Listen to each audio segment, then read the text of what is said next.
you know, we were playing League of Legends like we do sometimes, and thought to myself, well, you know, you always bust these towers up and stuff, but who cleans it up? Tim cleans it up. What are you doing here? Let's see, so this is day 2 of filming. We didn't really get any behind the scenes for day 1, but that's all right. So we have a 3-man crew. Cameron on the camera right now. John and I are here. Johnny's a good boyfriend, and he's helping out his girlfriend who just got her wisdom teeth taken out. We got half of the video yesterday. We got the other half today. Anyway, we're really close to finishing, but the sun, because it's winter, the sun goes down at 5 o'clock p.m. pretty much, and there's a long tree line, so the sun goes down even earlier. So we really have to like 3 p.m. and it's like 2 something now. We have like an hour of light left, and we need to go get one more shot. That's what we're gonna go do, and that's backyard filmmaking. You gotta be snappy. I'm spinning a hat. That's what John brings to the table. There's ghosts in these woods.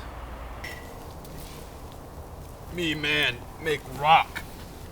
Do work for me.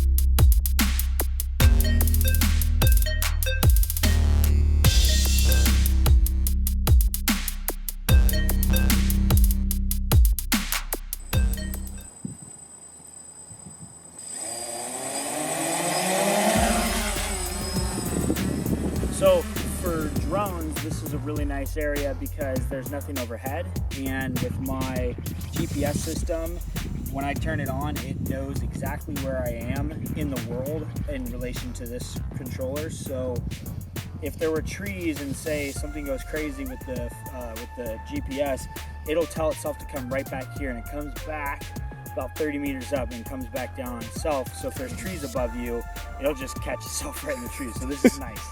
This is a $2,200 setup minus the $500 GoPro. So altogether, this is 17. So 2,700 total. This is 27. Yeah. This whole setup. When you're flying these, it just seems like in a video game that when you're flying a helicopter, you can just go straight up and straight down. Grand Theft Auto, for example, you just up and away, and I want to land. I'm just gonna drop right here. But wind is never a factor in those games. So when flying this for the first couple times, I just wanted to come straight down. But what happens when you're coming straight down with a helicopter of any sort, you're killing all your thrust and your power. And so when the wind hits, it has no control to fight them. Right. So when we come down, instead of just going vertically down, I could today because it's so mellow. What you want to do is you want to bank. So I want to come down. Explain banking. So banking is I'm going to be rolling. See how the drone's going to roll? Yeah. So I come down, so I'm slicing into the wind instead of just killing my thrust. Right. So that way you're at least fighting the elements. And when it gets gnarly out, you have to do this or it will kill your drone. It'll shoot it out of the sky. So now I can come straight down, reduce all thrust, drop engines. The one thing that's the hardest about flying them is keeping your mind in 3-dimensional space where it is. So as soon as it turns, you have to think, push forward to make it go this way instead of, oh, I want it to go that way in 3D space. Right. It's very difficult to fly. Yeah, when it was down there, I had no idea which way it was facing without going forward. So if there were trees I was trying to navigate, I would have wrecked it. It's so difficult to fly. You need huge open space like this.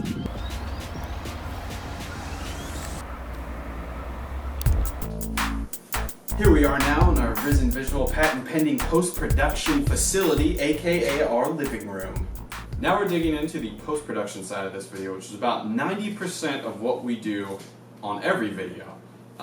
Some of the challenges we faced on this video were just, there is a ton of different variety of the effects to do. So the reason why having so many different effects in one video is usually a bad idea, especially for trying to get stuff out quickly, is that each individual person, like Johnny, Braden, and I, are running into our own set of problems, and we have to come up with our own set of solutions to figure out how to get the shots done. So, you know, Braden's working in this shot, he has something go wrong that he has to look up and figure out why this isn't working or this isn't looking correct. Meanwhile, I can't help him because I have to figure out my own thing. So anything that he finds to like help speed him up is not going to help me because I'm like doing my own thing and my own shots with my own different problems. So, for example, Braden's working on the Nexus explosion shot with fume effects. Okay, he's still trying to figure out fume effects, so that's a already really difficult shot to be working on. Period. I can help him with fume effects, but I'm not working on any shots that require it. So I either have to completely stop, like I'm modeling like the pink ward, for example, and he's working on that shot. I have to completely stop what I'm doing, move over to him and be like, okay, what's going on? And then I have to be brought up to speed on what the problem even is, and then we have to both try to figure out how to fix that. So if we were working on like the same effect, then I can just be like, oh, this wasn't working because I had to click this checkbox, or because you got to put the light from this angle and it'll look way better. And he can be like, oh, okay, because I'll do that. Just boom, move that over in my shot. It's taken care of. We can all collectively figure out the individual problems that come up for every project together. So then it's way easier because we'll run into the same problems and we'll take care of them and all know how to fix them. If you don't come in with a clear idea of where you're going, even before you start the post-production, you run into a lot of problems. And that's what we did on this video. We didn't have everything planned out for post-production before we even filmed it. One of the biggest things we try to focus on is streamlining things so we can get stuff out more frequently.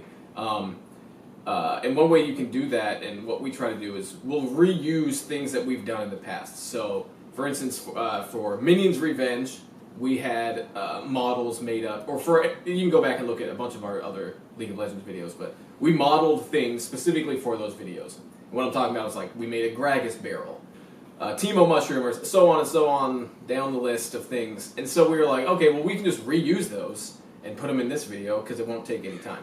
So that's what we tried to do, and we did a good job of that.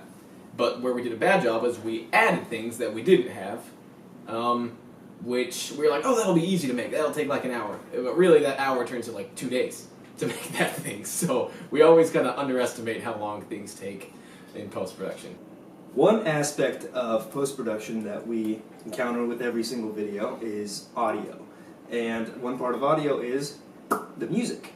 So with the music in this video, we really wanted to go with a type of genre or feel that was more bubbly, more poppy, kind of like cartoony sounding. So we looked at a couple of old soundtracks from old games that we used to play, like Banjo-Kazooie or Diddy Kong Racing or something. So basically, when it comes to making the music for this, listen to old tracks and tried our best to emulate what those sounded like.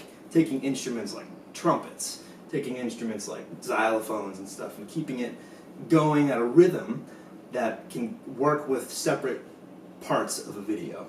So there's a ton of stuff that we could go into about video production and visual effects and audio and music, but we don't have a lot of time to do that. So if you would like to know more, just leave us a question in a comment box down below, or send us a tweet or a Facebook message, and leave us your thoughts. See ya!